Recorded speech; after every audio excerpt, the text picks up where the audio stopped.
E aí a gente analisa essas últimas peças publicitárias dos candidatos Lula e Bolsonaro antes do 30 de outubro. E começamos pela campanha de Luiz Inácio Lula da Silva. Mais de 2 minutos da abertura do último dia de propaganda na televisão do candidato do PT foi tomada por um direito de resposta a favor de Jair Bolsonaro, concedido pelo TSE.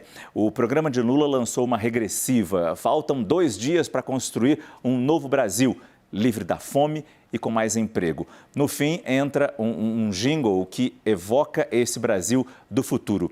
É a clássica música. Amanhã, mesmo que uns não queiram, será de outros que esperam ver o dia raiar. Nós temos também a análise da campanha de Jair Bolsonaro, em que o candidato à reeleição destacou que domingo, dia 30 de outubro, é o dia de votar pela nossa liberdade, nas palavras do próprio Jair Bolsonaro. A campanha do candidato do PL ainda explora personalidades do sertanejo que cantam o jingle Capitão do Povo, que faz referência à figura do presidente. Jair Bolsonaro ainda chama todos para irem votar no domingo, vestidos de verde e amarelo, para demonstrar que o Brasil estaria unido. E, por fim, uma metalinguagem na peça, um VT dentro do próprio VT. O filme exibe um clipe em que brasileiros declamam o hino do Brasil de diferentes regiões do país com belíssimas imagens. Felipe, esse último esforço de campanha de televisão dá certo? Ainda consegue convencer alguém? Eu até faço um destaque aqui, não houve nenhum chamamento para o debate. Hoje à noite, grande debate, vem assistir. Nenhuma das campanhas fez isso. Geralmente o último dia é um tom mais emocional, né? Você vê que tem um discurso mais patriótico do Jair Bolsonaro, Lula de outras maneiras, querendo falar em picanha e cerveja, né, que foi o que ele mencionou bastante. Não há nenhum detalhamento de plano de governo de ambas as partes. Houve ali uma decisão favorável ao Jair Bolsonaro, né, que fez com que ele ocupasse ali um tempo do Lula. Houve diversas suspensões de postagens também do André Janones, da parte da coligação do Lula e dos seus apoiadores, né? Os bolsonaristas ignoram completamente que há decisões contrárias também, embora a gente, claro, analise caso a caso. E então, assim, é a reta final e o embate mesmo vai ser hoje à noite no debate. Esse último discurso é jingle, é emoção, é tentativa de levar o eleitorado para a urna. E o Jair Bolsonaro falando em liberdade, né? Foi uma palavra que ele usou bastante. Obviamente é uma causa nobre, é uma bandeira popular. A questão é o quanto que esse conceito abrange, né? As pessoas não têm liberdade de incitar o crime, de cometer crime contra a honra, de fazer ameaça de violência física, ameaça de morte, e muitas vezes a gente precisa apontar a diferença desses casos para tudo aquilo que envolve a liberdade de expressão, de crítica e de imprensa, que precisa ser preservada contra qualquer ato de censura. Renato, esses últimos programas, esses últimos filmes tão emocionantes, fisgam o eleitor de alguma forma? Pegam o eleitor de alguma forma? Márcio, sem dúvida nenhuma, né? Esse é talvez o momento de maior atenção que antecede o debate, talvez o de maior audiência que daqui até o dia das urnas. E o Felipe falou muito bem que a ideia é mostrar para os seus eleitores que dá para ganhar, ir para cima, ter um tom emocional. Historicamente é isso. Muitos de vocês vão lembrar, por exemplo, do vídeo das grávidas, né, numa campanha anterior do Lula. Mas o que é importante desse último programa eleitoral? É a sinalização que ele dá sobre a importância do Tribunal Superior Eleitoral. No último dia do programa eleitoral mais importante, Jair Bolsonaro ganhou um direito de resposta. Tirando o voto, tirando um tempo de TV do último dia do Lula, que talvez, se somar todas as ausências nas rádios ou as possíveis ausências da rádio, não dá audiência que esses minutos tiraram da campanha de Lula. Sabe por que isso é muito importante? Porque o questionamento que virá das urnas é o que talvez seja a verdadeira prova de fogo. E antes que se discuta, Renato, mas quem na final decide o que é fake news ou o que não é fake news, o que é verdade ou não, o que está dentro ou não está dentro da Constituição?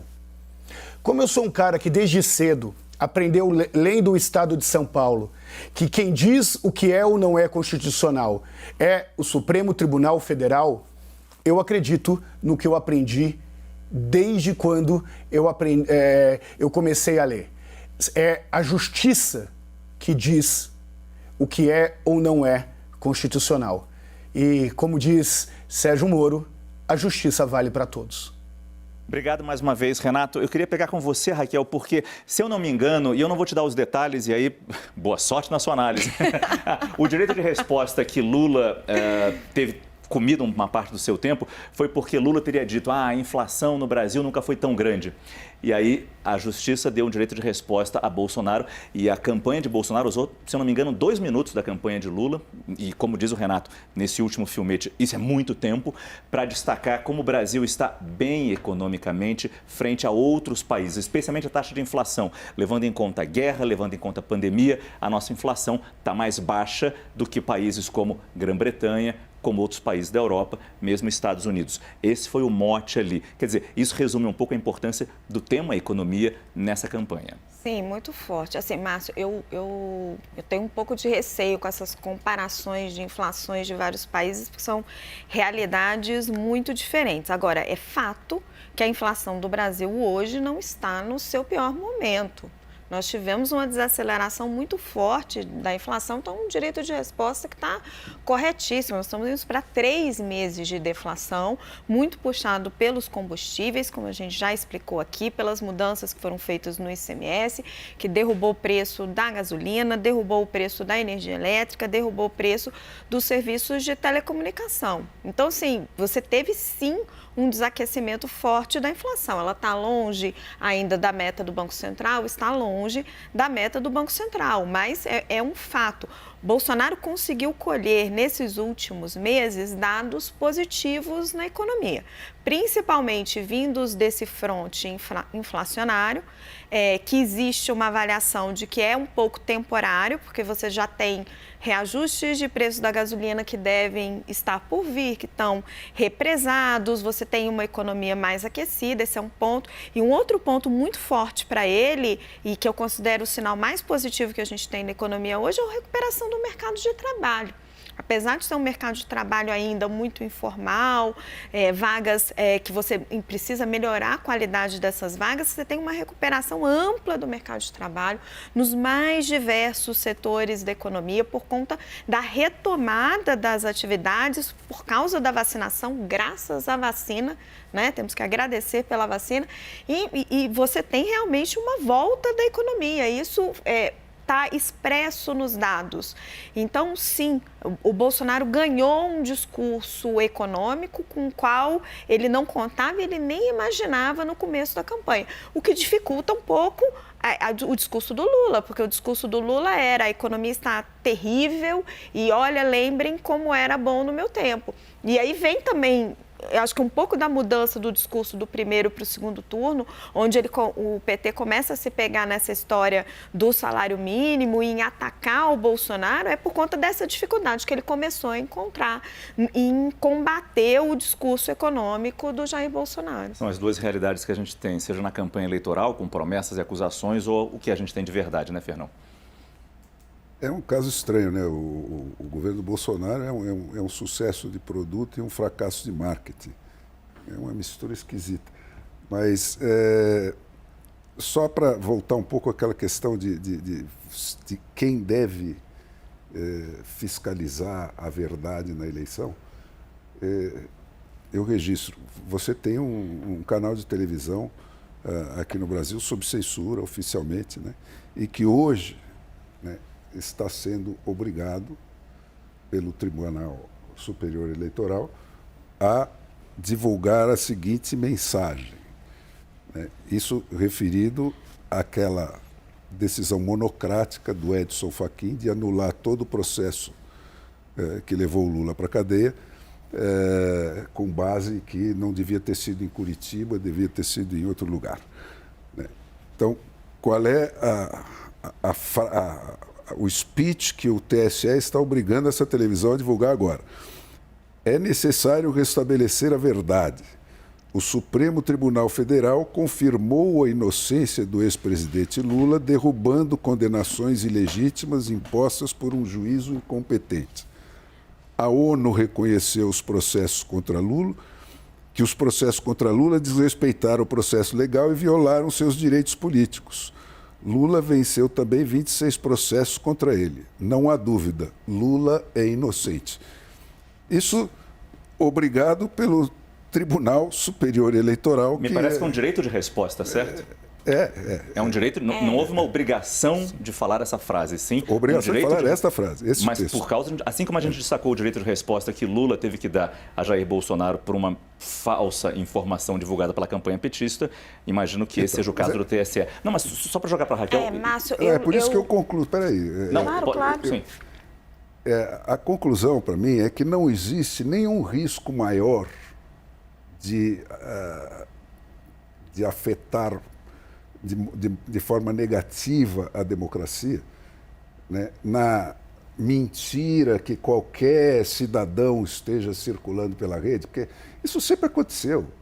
Na história inteira da humanidade é isso. Se você pusesse um microfone em qualquer praça pública, apareceriam todas essas barbaridades que hoje aparecem na rede, né?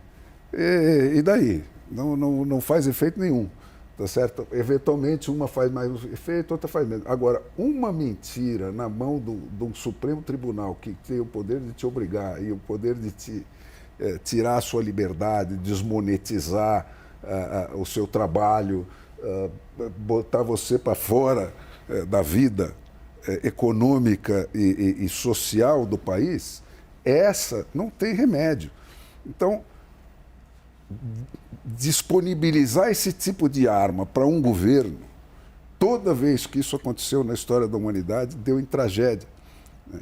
Porque ao longo do tempo, esses caras começam te censurando, te desmonetizando, te prendendo sem juízo, sem tribunal, sem julgamento, não deixando seu advogado ir te visitar, como já está acontecendo. Depois disso, eles começam a jogar nego na fogueira, fazer fuzilamento em massa e o diabo. Então, nenhum risco que possa vir de um cidadão mentiroso ou maluco que diga barbaridades na rede pode ser maior do que esse. A gente tem que ir para o intervalo comercial rapidinho, mas Raquel, por favor. Márcio, eu fui ler essa decisão de manhã contra a emissora de televisão e queria esclarecer o nosso público. O que acontece? Foi concedido um direito de resposta à campanha de Luiz Inácio Lula da Silva por declarações que tinham sido feitas nessa emissora. A gente já discutiu isso aqui amplamente. A campanha manda um texto do direito de resposta em que, segundo o direito de resposta escrito pela campanha e não pelo TSE, diz que Lula é inocente, que foi declarado inocente pela ONU. A emissora questiona, e note que ela não questiona no processo, estou sendo obrigada a dizer que o Lula é inocente. Não. Ela questiona que tem uma marca ali do Lula e que aquilo vai parecer propaganda eleitoral, porque os advogados da emissora sabem que isso é um direito de resposta. E aí o TSE nega disso, fala, não, está muito claro que isso é um direito de resposta, isso está claro na peça, por favor, vocês têm que vincular. Então, está aqui a decisão que está sendo feito, é o que é feito em qualquer jornal, quando você publica o outro lado, em qualquer veículo de comunicação, quando você dá o direito de resposta, quem escreve o direito de resposta é a pessoa que ganhou aquele benefício.